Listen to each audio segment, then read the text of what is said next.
A seguir, Hora da Notícia.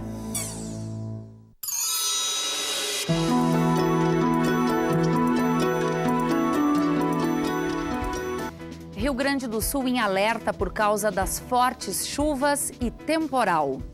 Na Feira do Produtor de Passo Fundo, como os feirantes estão se organizando para não aumentar o preço do produto depois dos prejuízos causados pela chuva. O PF-TV e Rádio UPF apresentam novos cenários e as novas programações das emissoras, hoje em um café da manhã. No estúdio, nós vamos conversar com o reitor da UPF, José Carlos Carles de Souza, e também com o supervisor da Rádio UPF, Gerson Ponte. E ainda os alunos vencedores de mais uma edição do Festival de Cinema Integrado UPF. Hoje é quinta, 8 de junho, é hora da notícia.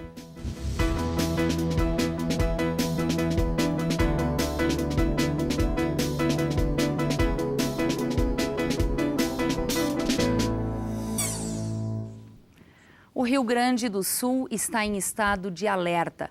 As chuvas, acompanhadas de ventos fortes e ocorrências de granizo, ampliaram o número de municípios atingidos. O estado tem 150 mil pontos sem luz e também há pelo menos 8 rodovias interrompidas, ou total ou parcialmente. 3 pessoas morreram vítimas do temporal desta madrugada. Em Passo Fundo, os bombeiros atenderam famílias que tiveram suas casas destelhadas. Em Soledade, também houve destelhamento de casas e queda de árvores em vários pontos da cidade. A Defesa Civil do Estado ainda não divulgou o balanço dos estragos. Bom, e com as fortes chuvas registradas na região nessas últimas semanas, as lavouras também saem prejudicadas. Na Feira do Produtor, aqui em Passo Fundo, os produtores estão lutando para não repassar aos clientes todo o valor gasto com prejuízo. Há 35 anos, a dona Gessilda é feirante. Sempre viu a banca dela e do marido lotada de verduras. Mas depois das fortes chuvas dos últimos dias, a queda na produção ficou inevitável. A parte de alface, tu vê, sobrou só o miolinho, né? Mas a gente tá perdendo o brócolis, a couve chinesa, o espinafre, a salsa, tá tudo amarelando, sabe? E a gente tem uma perca muito grande. E além da perca, agora a gente não consegue entrar para replantar para daqui uns dias. Eu provavelmente vou fazer feira mais sábado, depois não vou mais ter produto. Mais uns 75% da produção a gente perdeu. Por enquanto, os preços das hortaliças vendidas aqui na feira não subiram. A previsão é de que, se o tempo não melhorar, não vai ter jeito. O consumidor pode vir a sentir no bolso os efeitos do clima. Mais na área de cultivo a céu aberto, né, a campo aberto. Na parte de protegido em plasticultura, a gente não tem até muitas perdas, muito pouco, mas na parte de crescimento dessas culturas, né, protegidas, por falta de luminosidade do sol, a terra também um pouco fria, né, então ela está perdendo um pouco no crescimento. De acordo com a Embrapa Trigo de Passo Fundo, nos primeiros meses do ano choveu 1.244 milímetros, o que equivale a 69% da média esperada para o ano todo. Só o mês de maio registrou 372 milímetros. Nós ainda temos colhendo as culturas que foi plantado com o tempo bom e não estão conseguindo plantar a campo sem proteção, né, que é o que vai dificultar daqui a uns 15, 20 até 30 dias, que não se consegue plantar por causa da umidade do solo e preparação que não tem condições. Agora sim eu estou levando tudo controlado, o mesmo preço que eu tinha na semana passada. Não tem como também eu querer agora tirar do pessoal que vem, os clientes da gente. A Petrobras divulgou essa semana uma nova política de preços para o gás de uso doméstico em recipientes com capacidade até 13 quilos. Assim como faz com a gasolina e diesel desde outubro do ano passado, a revisão de preços agora vai ser mensal. As correções terão vigência a partir do dia 5 de cada mês, mas os reajustes no preço do gás liquefeito de petróleo devem demorar uma semana para chegar até o consumidor.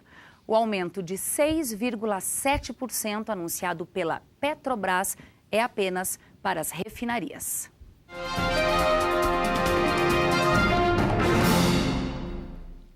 Hoje é dia do quadro Fatos Políticos e quem nos traz as informações é a jornalista Zulmara Colucci. Zulmara.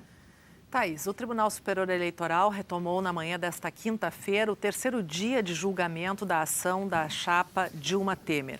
A troca de farpas entre o presidente da Corte, Gilmar Mendes, e o relator do processo, Herman Benjamin, chegou a indicar a hipótese de absolvição da chapa.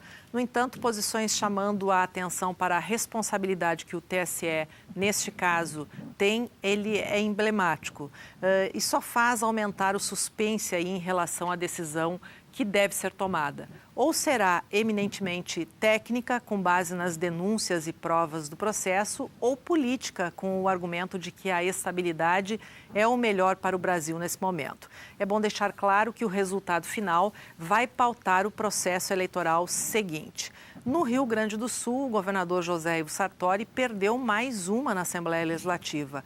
A oposição barrou de vez o projeto que pretendia realizar um plebiscito para saber se os gaúchos concordam ou não com a venda de 3 estatais. Por conta disso, o Rio Grande do Sul está ameaçado de não fechar o acordo de renegociação da dívida com a União, que exige a venda ou a federalização de estatais. Mais um complicador aí para as já sofridas contas do Estado. E em meio a este cenário de incertezas, o que surge como novidade aí é uma possível declaração do ex-ministro do STF, Joaquim Barbosa, que estaria admitindo a possibilidade de disputar a eleição presidencial em 2018. Ele que sempre negou esta disposição, em se confirmando a declaração, é realmente a novidade no quadro político. Obrigada, Zulmara. Você volta na próxima quinta ou antes, se for necessário. Obrigada. Thaís. Bom, e hoje pela manhã, bem cedinho, aqui na UPF TV e na Rádio UPF, nós recebemos autoridades e lideranças para um café da manhã. Tudo isso para anunciar algumas novidades. Antes das 7h30 da manhã, o complexo de radiodifusão da Universidade de Passo Fundo, onde funciona a TV e a Rádio UPF, já estava assim, repleto de autoridades e colaboradores que vieram prestigiar as novidades em programação e cenários. A Fundação está fazendo 50 anos este ano, né? E a renovação da Rádio UPF TV é muito importante porque estamos ampliando os a transmissão, né? E nesse sentido é importante essa nossa renovação, né? Ficamos muito lisonjeados, muito felizes com essa modernidade. A nova programação da rádio já está no ar há algum tempo. Jornal Hora da Notícia e um resumo semanal à semana.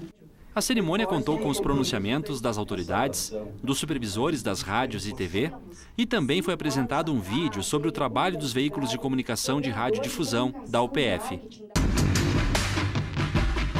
Na UPF TV, as novidades são os cenários e nomes de 2 programas que já faziam parte da grade da emissora. O telejornal Hora da Notícia Ao vivo, 12h30. E o resumo semanal à semana.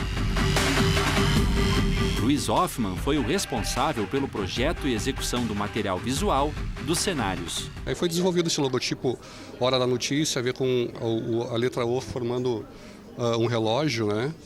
E marca também o início do programa. Então esse cenário tem essa ideia de se colocar a hora como o foco principal, né, do cenário. E depois essas cores, né, as tonalidades mais cleans assim, em relação ao outro anterior que tinha, né, já que é uma mudança, mudou bastante. As linhas verticais também no cenário para compor com os outros cenários aqui atrás do vidro da janela aqui, né?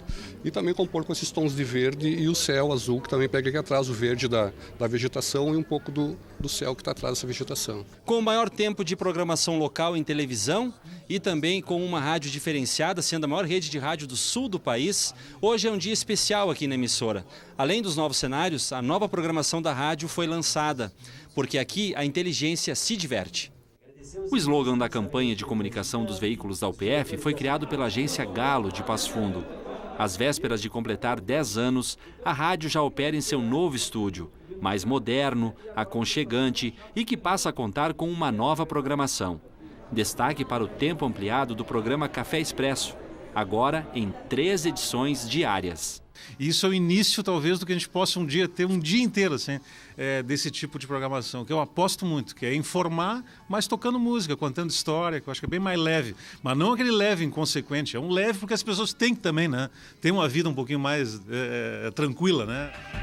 Com uma equipe de 26 pessoas na TV e 9 na rádio, a UPF alcançou outro patamar. A concessão como emissoras educativas aproximou a instituição da comunidade regional de forma significativa.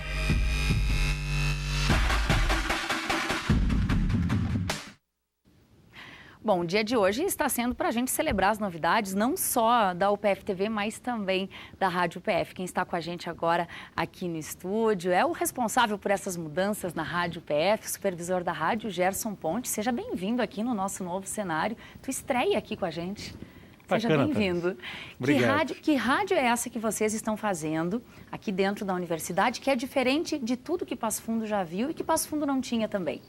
Vamos começar assim, a gente é uma concessão educativa, né? Ligada à universidade, a uma academia, então a gente tem um compromisso de fazer coisas de qualidade. Essa qualidade ela tem a ver com a música, mas também com a notícia, de credibilidade, de ouvir os dois lados e de ampliar o tempo da notícia. Essa é a grande novidade da programação, que eu acho que deixa a rádio ainda mais diferenciada, mais tempo de notícia com música. Esse mix que a gente aposta, de fazer, até eu estava vendo a matéria do Jean antes aí, de fazer isso mais e talvez um dia tornar a rádio inteira esse mix de notícia com música, né? A gente te viu falando aí na reportagem do Café Expresso, né? Um horário já consagrado, das 7 às 9 da manhã. Foi aí que você teve a ideia de estender, devido também à excelente aceitação que esse programa tem cedinho quando as pessoas estão se deslocando? Pois então, a gente pensou os horários de deslocamento. As pessoas vão almoçar em casa, voltam ao seu trabalho, vão estudar à noite, voltam no seu trabalho. Então, por isso, meio-dia às 2 e depois das 6 às 7 da noite. Mesmo desenho. E eu reforço que esse mix, eu acho que é o ideal e é o futuro do rádio, viu? De não só news, nem só música, que eu acho que isso não basta mais. A pessoa quer um pouquinho de entretenimento, um pouquinho de descontração, mas quer saber o que está acontecendo. Esse que é o desenho bacana. E o mais bacana é que dá para ouvir a Rádio UPF também por um aplicativo. Isso. É só baixar no celular, facinho, é grátis. iOS, Android, aplicativo novo, tem ali acesso às redes sociais. E a pessoa que viaja, que quer ouvir a gente o tempo todo, tem um aplicativo, a chance de ter no celular, no ícone, pronto, ouve a gente em qualquer lugar do mundo. Gerson, você falou no Café Expresso, né? Essa novidade, ele foi estendido, são 3 edições, agora tem outros programas também para todos os gostos e públicos, ainda que o público da rádio seja um público, se busca uma audiência qualificada.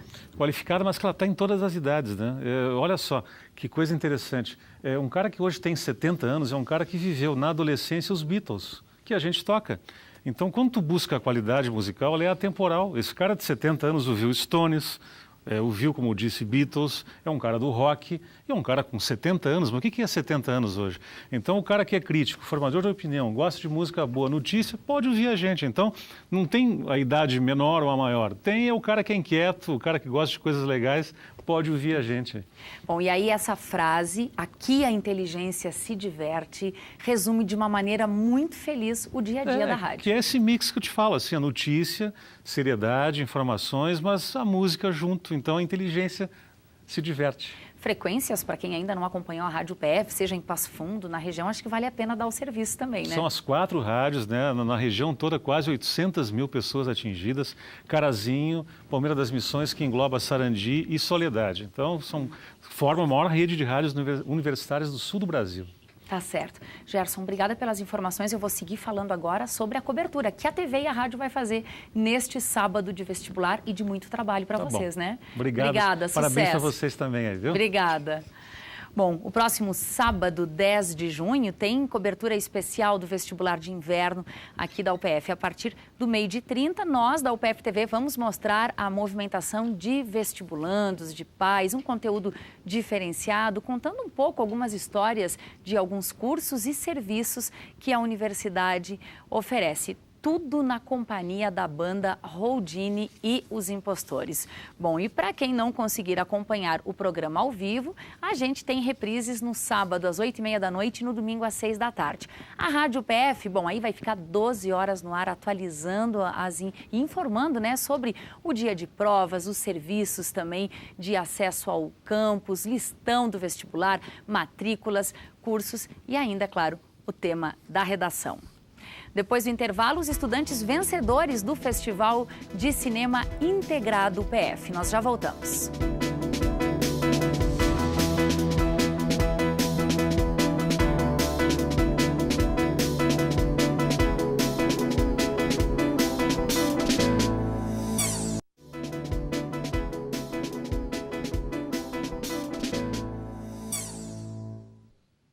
A prevenção de acidentes em unidades de armazenamento de grãos vai ser tema de um encontro que acontece amanhã no Sindicato Rural de Passo Fundo. A palestra, organizada pelo Ministério do Trabalho, busca alertar trabalhadores sobre os perigos e as medidas de segurança a serem adotadas dentro de silos e outros espaços confinados. O encontro é a partir das 9 horas da manhã. O Sindicato Rural fica na Avenida Brasil, número 1185, no bairro Boqueirão. Bom, depois do temporal da madrugada desta quinta-feira, deve parar de chover nos próximos dias. A temperatura já começa a cair. Veja mais.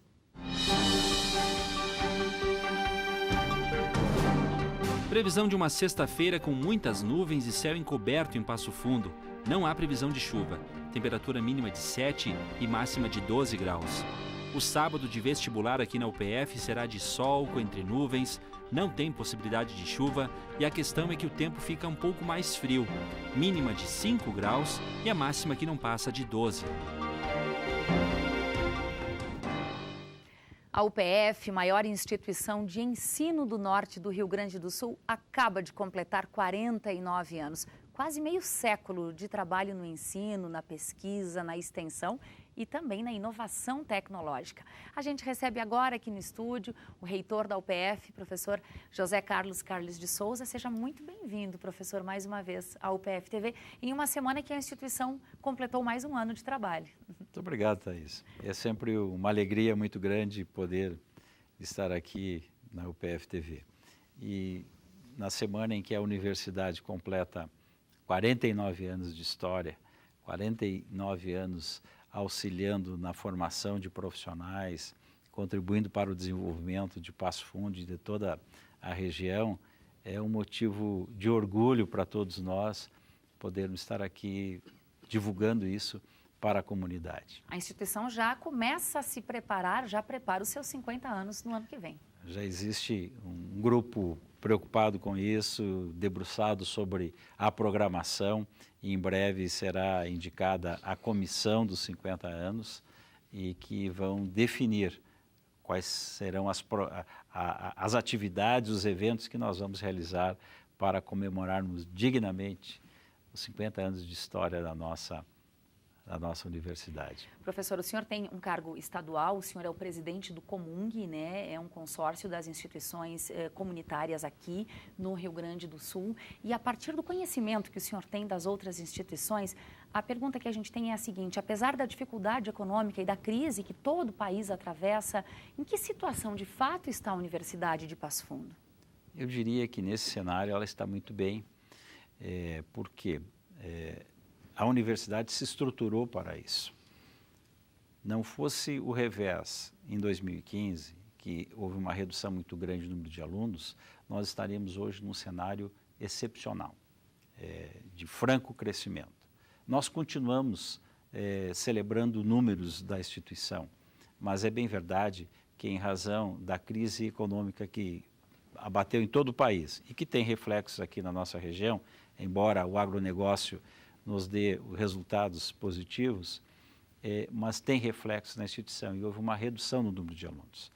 Mas a redução ela não foi tão grande ao ponto de desmobilizar a instituição no seu propósito de fazer investimentos, no seu propósito de crescimento, de continuar oferecendo um ensino de qualidade, de pensar projetos, eu diria grandes projetos. Isto nos anima.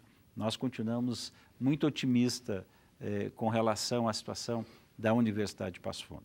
O mesmo não se pode dizer, Thaís, de algumas instituições que fazem parte do conglomerado, que já vinham de uma situação de crise mais aguda e que, com o agravamento e por estarem em regiões em que a situação econômica ela é mais deficitária, estão sentindo mais, estão tendo uma dificuldade muito maior para superar isso, né? E um dado positivo nesse contexto todo é que a universidade continua realizando grandes vestibulares, ou seja, do sábado agora nós temos o nosso vestibular. Se nós olharmos para o número de inscritos, isso sem dúvida nenhuma nos anima a continuar com o trabalho, a continuar fazendo aquilo que vemos fazendo já ao longo dos últimos anos, porque tem dado resultado. Se não deu resultado melhor, não foi porque o trabalho não foi bem realizado. Essa etapa nós cumprimos. É em razão da conjuntura. Então, temos muito a celebrar e agradecer a toda a nossa equipe que tem se dedicado, sem dúvida nenhuma, para continuar fazendo da nossa universidade a maior universidade do norte do estado. Bom, hoje também é um dia de comemoração para todos nós da UPF TV, da Rádio UPF. Há pouco o Gerson estava sentado aí contando essas novidades aqui para a gente. Professor, esse também é um dos papéis da instituição, manter veículos que atuam de maneira idônea e de maneira educativa. O complexo de comunicação da universidade, eu tenho dito e não me canso de falar isso, é motivo de orgulho. Não só para nós que estamos na universidade, que convivemos aqui com vocês, com tudo que acontece, ou seja, conhecemos os bastidores desse espaço, mas, sobretudo, para a comunidade de Passo Fundo e da região que é alcançada, que é atingida pela nossa imagem, pela nossa informação. Nós temos uma programação de qualidade, nós conseguimos nos inserir na comunidade, nós conseguimos buscar esta interação com a comunidade como nenhum outro canal de comunicação faz. E isso nos dá a credibilidade de poder estar cada vez mais presente nos lares, nas residências, levando a informação, levando o entretenimento cada vez com melhor qualidade. Obrigada, professor, pelas informações. Ficamos muito felizes com a sua presença hoje cedo aqui. Há pouco nós vimos a reportagem, né? E mais uma vez, só temos a agradecer. Muito obrigada e um bom vestibular aí no próximo sábado. Obrigado e parabéns a vocês. Obrigada, professor. Bom, adaptar a literatura para o cinema, isso pelas mãos de jovens produtores, diretores e roteiristas.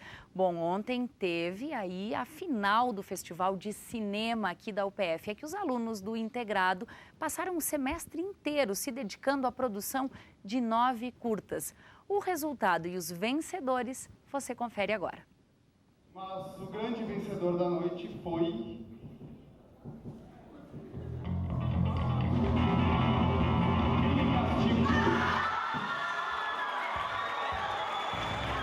Não levou muito tempo para entender quanto esse trabalho significou para os alunos do 3º ano do integrado aqui da UPF. É que essa foi a chance de apresentar o trabalho, que levou um semestre inteiro para ficar pronto. Eles tiveram que ler os livros, entender as obras e, claro, transformar tudo isso em um audiovisual. A ideia é protagonismo, é que eles consigam, inclusive se organizar e aparar as arestas, inclusive porque os grupos são numerosos, de 12 a 14 pessoas cada grupo. Eles criam cartazes, eles criam o roteiro, eles imaginam as cenas, fazem a sonoplastia, é a autoria deles. Eles fazem a composição. O que é profissional é a edição. A edição é nos laboratórios da FAC e é profissional. Tá feliz com o resultado, Pro? Muito satisfeita. A aula de plurissignificação do texto, a aula de redação, a aula de intertextualidade, a aula de o poder dissertativo do texto, todas as aulas foram dadas, porque eles vão aprendendo tudo isso na hora da produção. Ao todo, foram produzidos 9 curta-metragens de 5 minutos cada. E claro, não dá para esquecer de citar os vencedores. O prêmio de melhor filme ficou com o texto inspirado na obra do escritor russo Dostoiévski, Crime e Castigo. Do mesmo curta veio o melhor ator e a melhor atriz coadjuvante. Bernardo Gobi e Ana Carolina Faezin levaram o prêmio para casa. Primeiro a gente leu o clássico do Dostoiévski, Crime e Castigo, e a gente começou a desenvolver as histórias, as pequenas cenas que a gente pensou em fazer, montamos o roteiro. Foi uma ótima experiência, estou esperando essa experiência desde o primeiro ano e eu não imaginava que um dia eu fosse ganhar. E foi uma surpresa para mim e o meu coração está pulsando até agora. Já o curta O Fantasma da Ópera foi premiado 3 vezes. A primeira pela melhor sonoplastia, depois pela melhor direção de arte e por último pela melhor atriz. Todo o grupo, ele teve esforços, então eu acho que isso vale a pena, entendeu? Tipo, tudo valeu a pena para ganhar esse prêmio hoje. O filme Drácula recebeu 2 prêmios, um pelo melhor ator coadjuvante, que ficou com o aluno Luca Rasselli, e o outro pelo melhor cartaz de divulgação. O filme A Orla levou a melhor direção com Manuela Bernardon e a melhor resenha com O Jogo do Osso, de Henrique Matos. Não entendemos mais. Esse agora é conhecido. E os alunos do 2º ano também tiveram a sua chance de conhecer um pouco mais sobre a produção de curta-metragens. O filme Vera levou 6 dos 9 prêmios entre os alunos do 2º ano. Teve muita ansiedade envolvida, mas também teve muita descoberta, né, de ir atrás das coisas, de falar com pessoas para descobrir como é que faz as coisas, pesquisar na internet, ver, assim, para entrar mais no mundo cinematográfico, para conseguir adaptar, né, o conto, adaptar a obra para fazer um bom trabalho. No ano que vem, claro, tem de novo. O programa Hora da Notícia fica por aqui. Amanhã nós estaremos de volta ao vivo, ao 12h30, com novas informações. Até lá.